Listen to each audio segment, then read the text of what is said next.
Ouais, moi, tout m'intéresse en vrai. Tant que c'est des choses qui vont m'apporter en plus, tout m'intéresse. Ça se passe beaucoup de temps aussi avec Paul Lay, donc Frichti, la Belleville, qui a aussi investi chez nous. Ah, parce que là, c'est un consensus de combien de personnes? 16 personnes? Il y a 17 personnes. 17? Ouais. Après, il y en a 5 qui sont vraiment sur la vision stratégique et tout, avec moi. Pas tous les jours au quotidien, mais avec qui on se parle régulièrement, qu'il y a des conseils, qu'il y a des mises en relation, etc. D'accord. Parce que qu'est-ce qui a justifié cette com? Parce que c'est rare qu'on communique autant sur l'investissement dans une boîte et qu'on donne les noms des consortiums. Hier, on en parlait à un dîner. Tout le monde m'a dit, mais pourquoi ils ont communiqué autant sur ça? Et On a communiqué qu'une fois. Non, mais ouais. Ça a fait du bruit. Voilà, ça a fait On a communiqué qu'une fois. Mais après, nous, tout ce qu'on fait, ça fait du bruit. C'est pas... Tu penses que c'est ça? Tu vois, que ce soit positif ou négatif, nous, tout ce qu'on fait, mais c'est normal. Ouais. T'as un média qui existe depuis quasiment 20 ans, qui a la puissance qu'on a aujourd'hui. Aujourd'hui, nous, on fait un truc, ça fait du bruit. Et c'était voulu de se dire, on va faire une vraie prise de parole. Ouais. On en a fait une un peu... c'était dans le magazine Capital. Ouais. Tu vois? Ça, c'est plus en vrai B2B. Et on en a fait une chez Ventrap pour le game, en vrai. Mais c'est tout.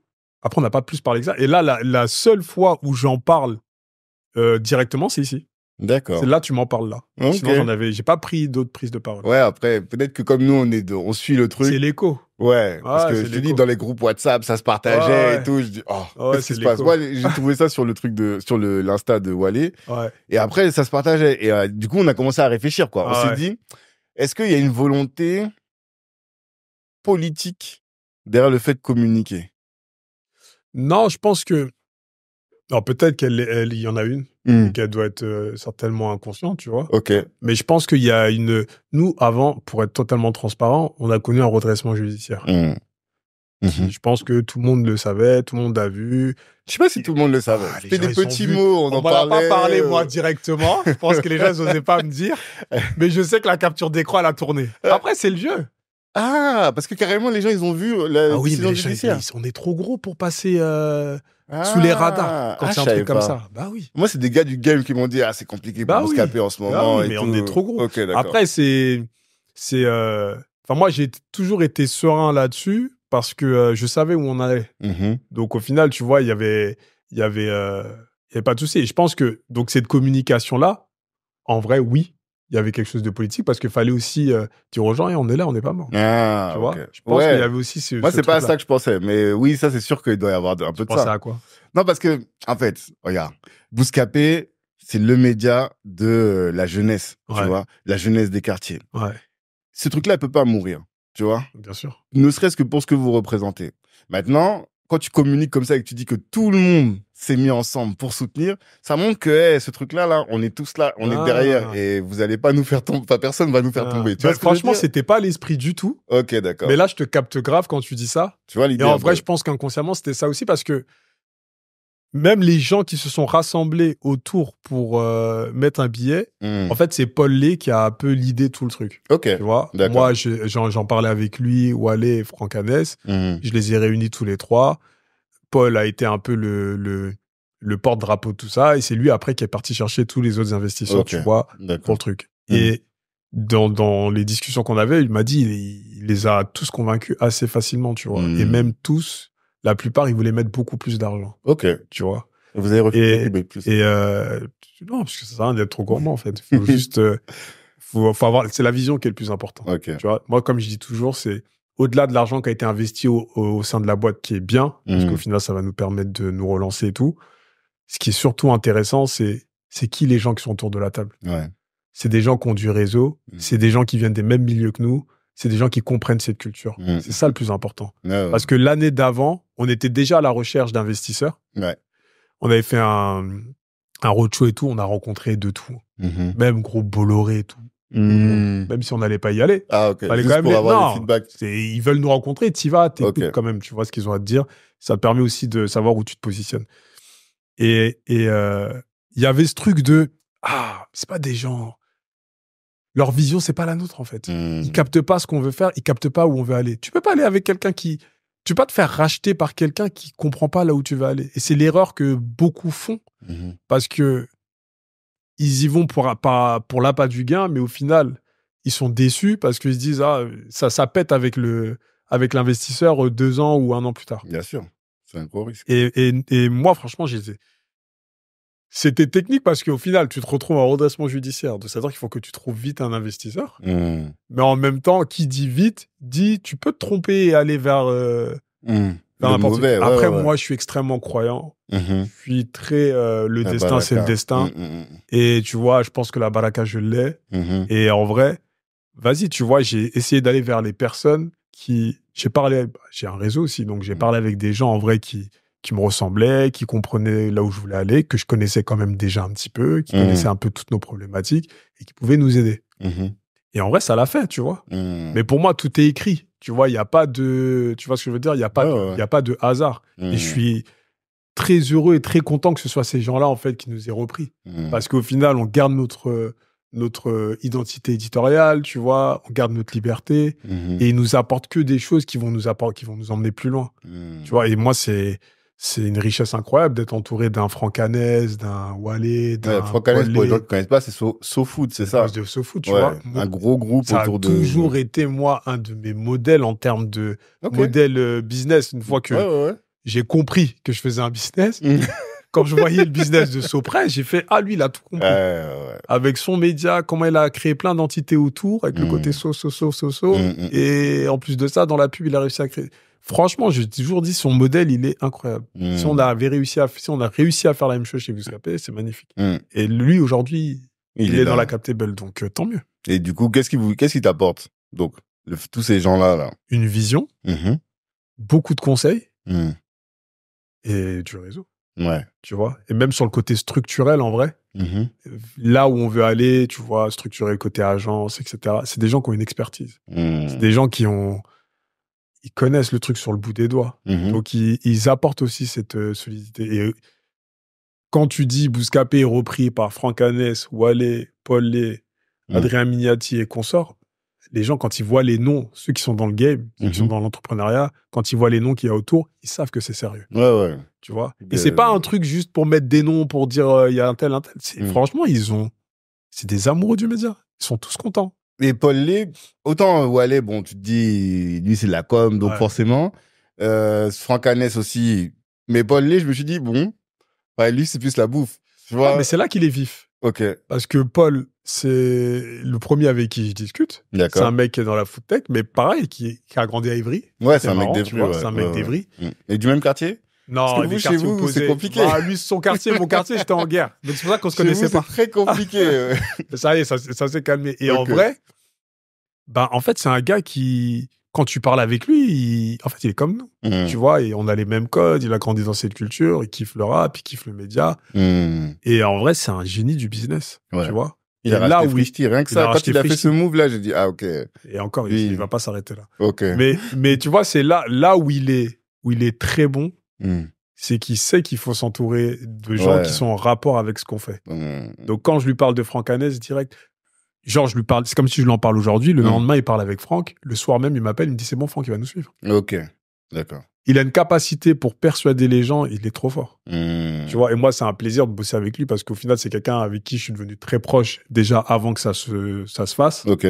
Et, aujourd'hui, en fait, lui, il fait tout en œuvre, en vrai, pour que on puisse déployer la vision. Et donc, toi, tu veux dire, quand il a eu la procédure DRJ, là, t'étais serein. Tu t'es dit, tranquille. Au début, t'as peur, forcément. C'est pas la peur. La peur n'a pas duré longtemps. C'est plus un sentiment de honte, je pense. Au début, tu te dis, putain, merde. J'ai merdé. Ah, ok.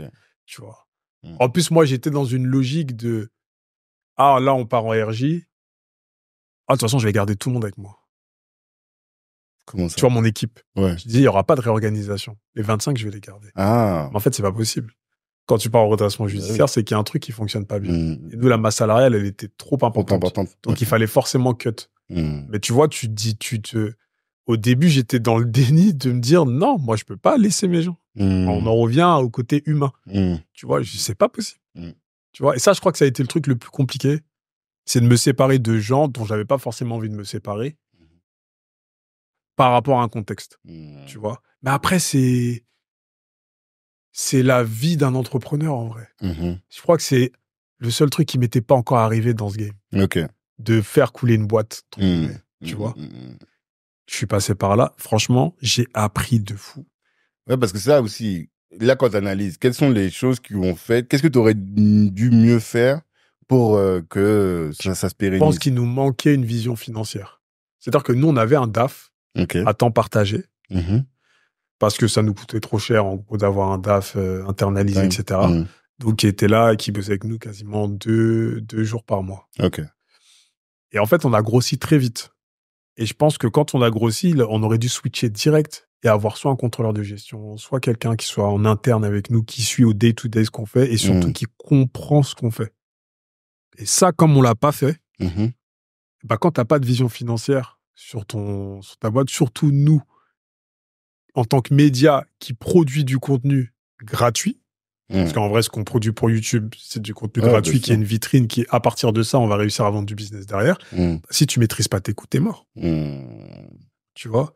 Et moi, pour moi, un des trucs sur lesquels on a pêché, que j'ai pêché, tu vois, pour le coup, parce qu'en vrai, je suis responsable. T'assumes la responsabilité du chef d'entreprise. Dans tout. Même quand je suis pas coupable.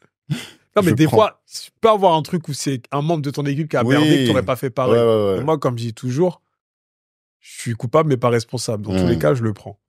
Et non, en l'occurrence, c'est l'inverse. T'es responsable, là, mais je suis pas responsable. coupable. Non, pour le coup, je suis responsable. Tu vois, moi, je prends mes responsabilités, il n'y a pas de souci. Dans la vie, je le disais tout à l'heure, on peut pas tout réussir. Et à partir de là, bah, en fait, pareil, t'as eu le marché aussi qui s'est fragilisé juste après le Covid et tout. Nous, au moment du Covid, c'était la meilleure année pour nous. J'imagine. Après, ça a été moins bien. Il y a des gros deals qu'on n'a pas rentrés, qu'on aurait dû rentrer. Et c'est plein de choses, en fait, accumulées qui ont fait qu'on s'est retrouvé dans cette position-là. Et donc là, dans la nouvelle strat, tu dis, voilà, je vais prendre un DAF. Ouais, là, on a quelqu'un sur les finances. Paul, il est très présent sur ce côté finance. Toi, lui, avec son business sur Frishti ou sur la Belle Vie, c'est un business de centimier. Ouais, tu vois. Donc, en vrai, il sait ce que c'est, tu vois, de gérer une boîte, de gérer tout. Et ça, sur ça, franchement, il apporte beaucoup. Parce que pour vous, c'est quoi? C'est le fait que vous créez du contenu. Et ça, c'est une grosse partie qui est pas rentable tout de suite, quoi. Ah non. C'est ça. En fait, elle est rentable. C'est difficile de jauger sa rentabilité tout de suite parce que tu vas créer une vidéo qui va faire 1 million de vues, 2 millions de vues. Tout le monde l'a vu. Tout le monde se dit, ah ouais, putain, t'as vu ce qu'ils ont fait, Bouscapé, génial. Peut-être que dans la tête de l'annonceur, il va se dire, ah, moi, ma prochaine campagne Samsung, je vais la faire chez eux. Parce que t'as vu ce qu'ils ont fait. Mais comment ça, tu peux le savoir? Tu peux pas le savoir. En fait, c'est un pari. Donc, tu paries, tu produis un truc. T'engages des frais. Tu le fais, ça marche ou ça marche pas. Tu vois? Ça, mais tu sais pas. Il n'y a pas un truc où tu te dis, moi, beaucoup d'entrepreneurs avec lesquels je parle, ils me disent, au début, quand on s'est lancé, on arrivait à faire avec rien. Tu vois, et on faisait du qualitatif. Et maintenant, 10, 15 ans après, on n'arrive plus, tu vois, parce qu'on a pris des réflexes d'avoir je sais plus, avant, t'avais juste un cadreur, et là, maintenant, il faut que t'aies 10 personnes pour faire le même taf. Est-ce qu'il n'y a pas ce truc où on s'embourgeoise un peu dans notre manière de... Non, parce qu'après, comme dirait Mbappé, le business, il a changé aussi. Tu vois, ça veut dire que quand t'arrives dans le monde des médias au début, nous, quand on filmait avec notre caméra DV tremblotante et tout, bah, c'était les usages à l'époque. Donc, ça fonctionnait, tu vois. Mais à un moment donné, t'imagines nos vidéos filmées à la main tremblante encore aujourd'hui, en 2024? C'est fini. T'es obligé d'upgrade, tu vois. Et il y a un enjeu aussi qu'il faut avoir en tête, c'est les changements d'algo, des plateformes, etc., sur lesquelles on évolue. Le YouTube d'il y a même 4 ans, 5 ans, c'est plus le même YouTube d'aujourd'hui.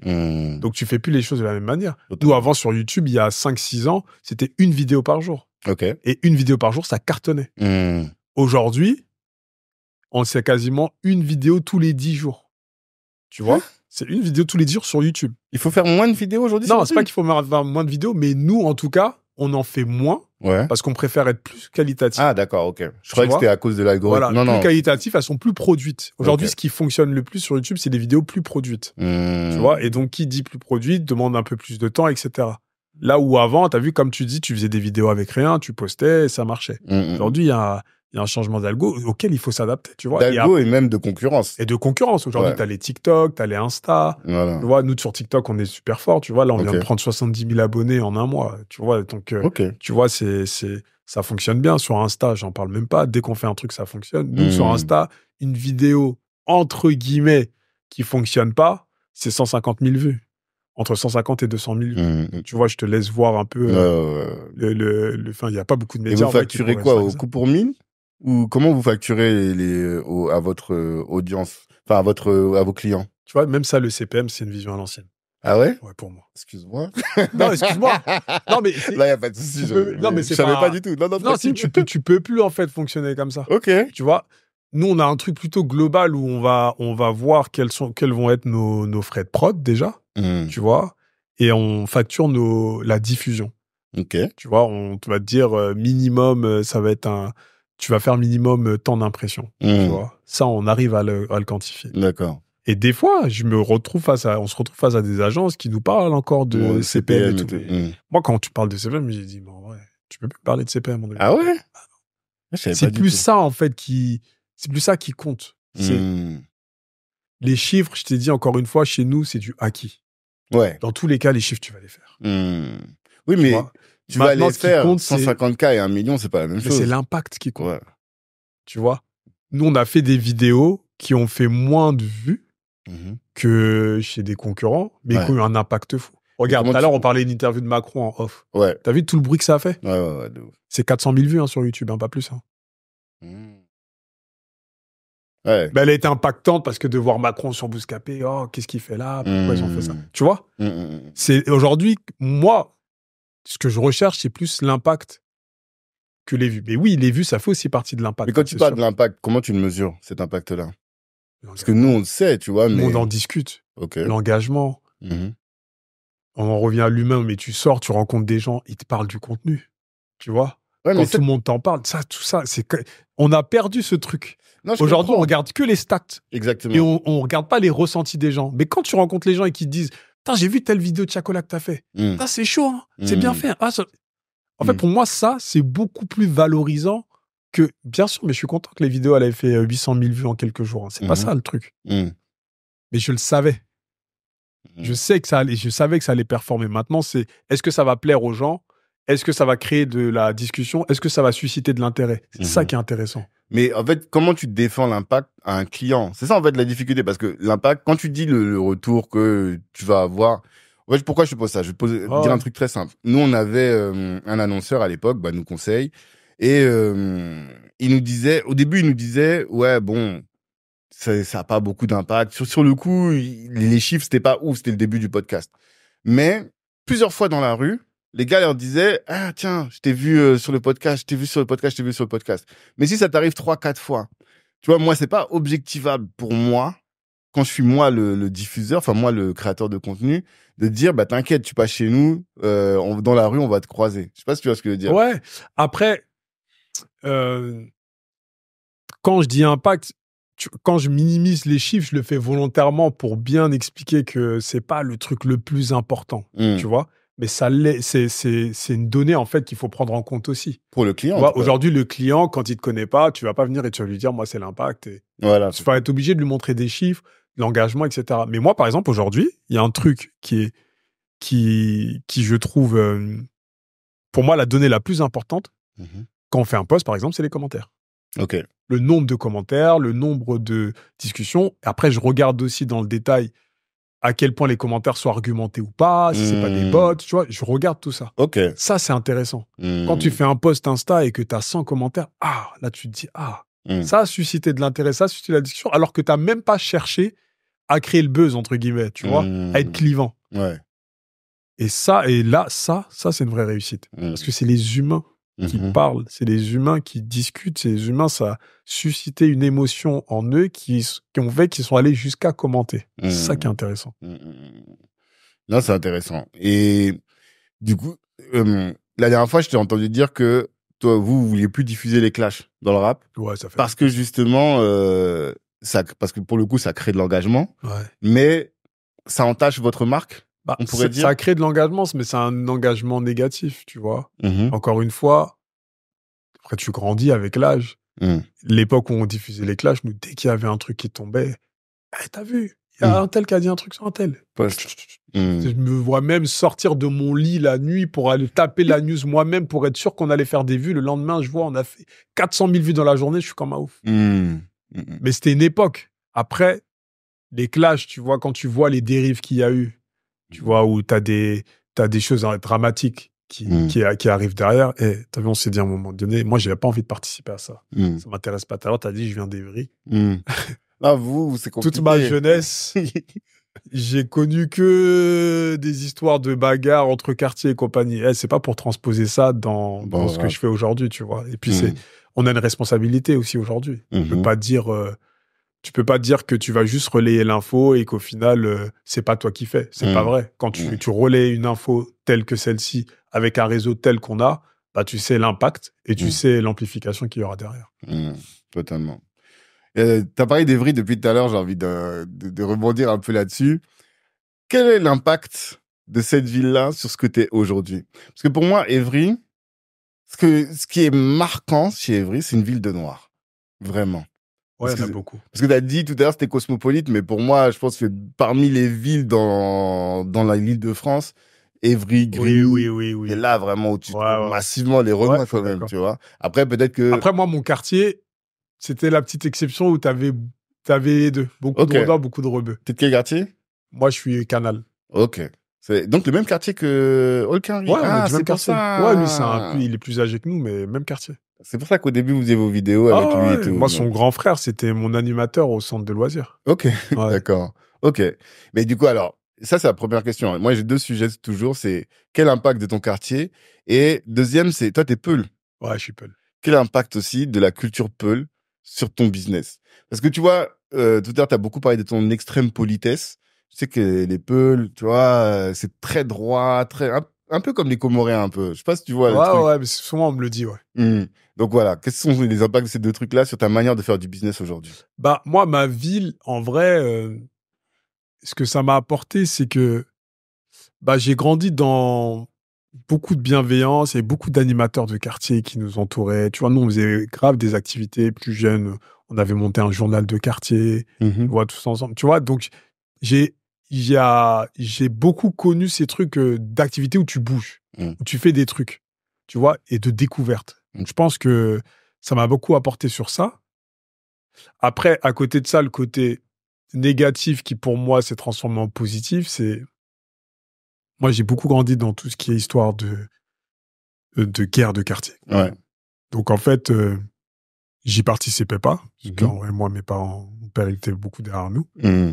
Mais j'ai été acteur de tout ça, en fait. Je l'ai vu, tu vois. Et j'avais des gens de proches. Des fois, tu vas au collège. Des fois, tu vas au collège. Moi, j'ai des petits frères qui se sont retrouvés dans des histoires malgré eux et tout. Donc, en vrai, même si t'es pas dedans, que t'es pas dedans activement, bah, forcément, ça te touche aussi, tu vois.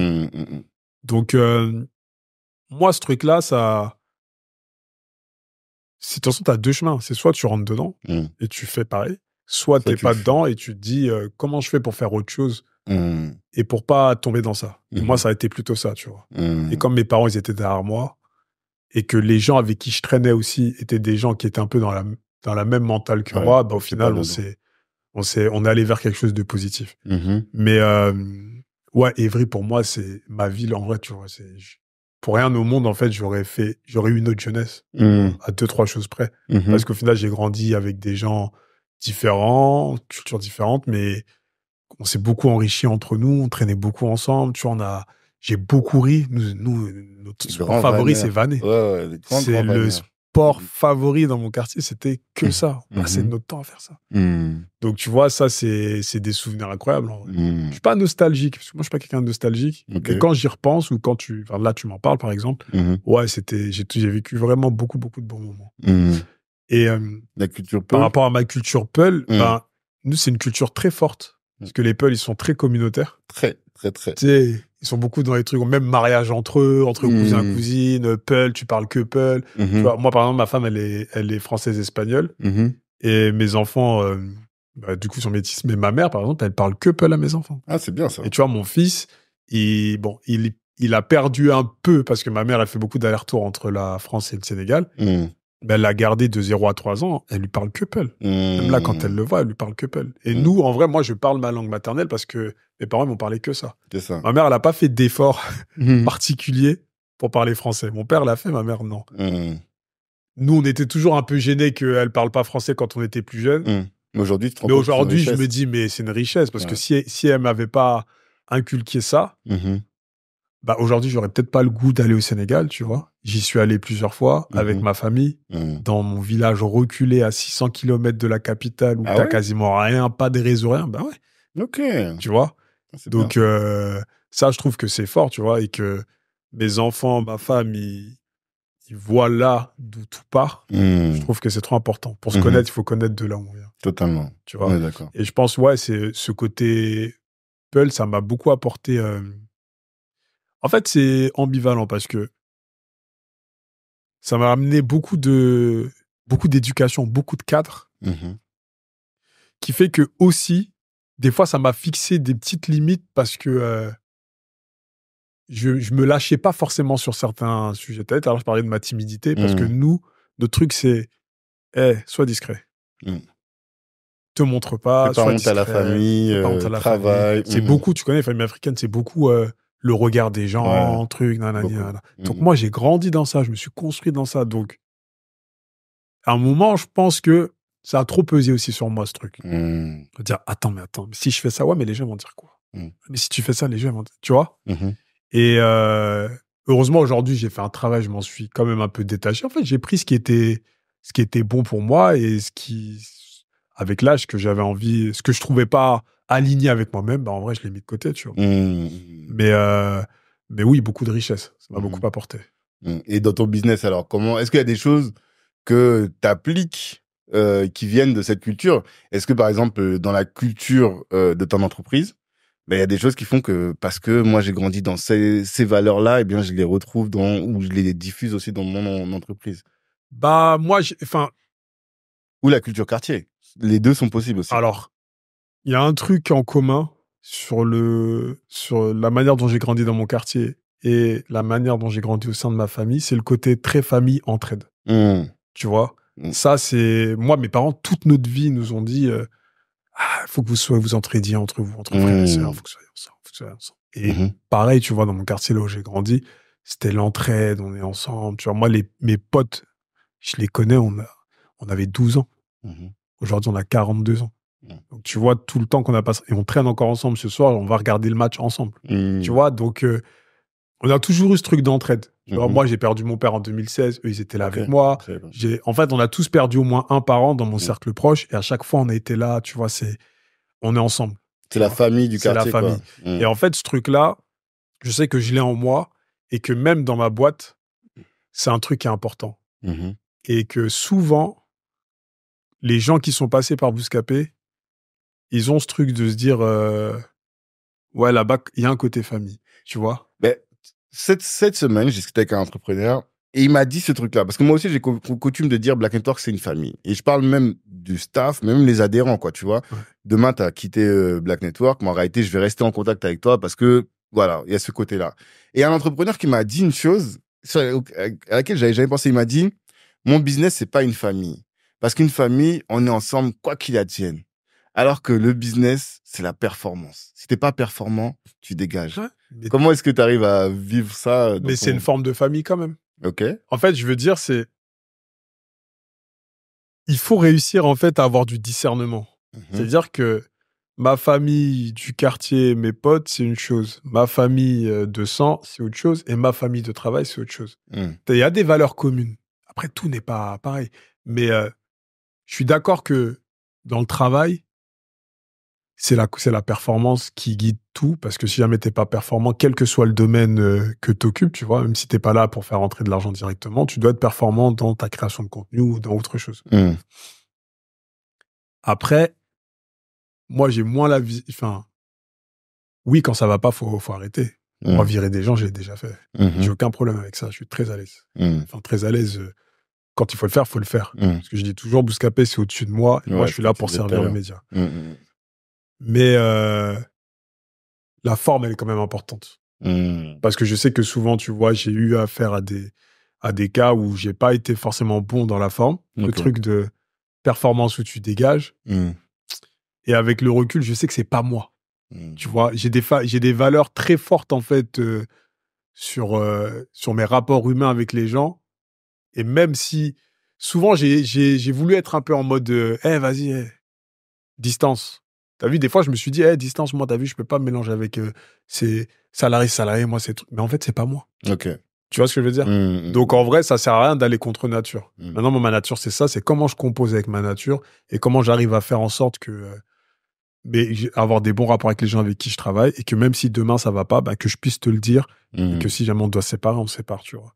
Mais je pense que tu peux pas dire aujourd'hui, non, c'est pas du tout une famille, c'est que la performance, parce qu'en vrai, dans mon cas précis, moi, je passe plus de temps au travail qu'ailleurs.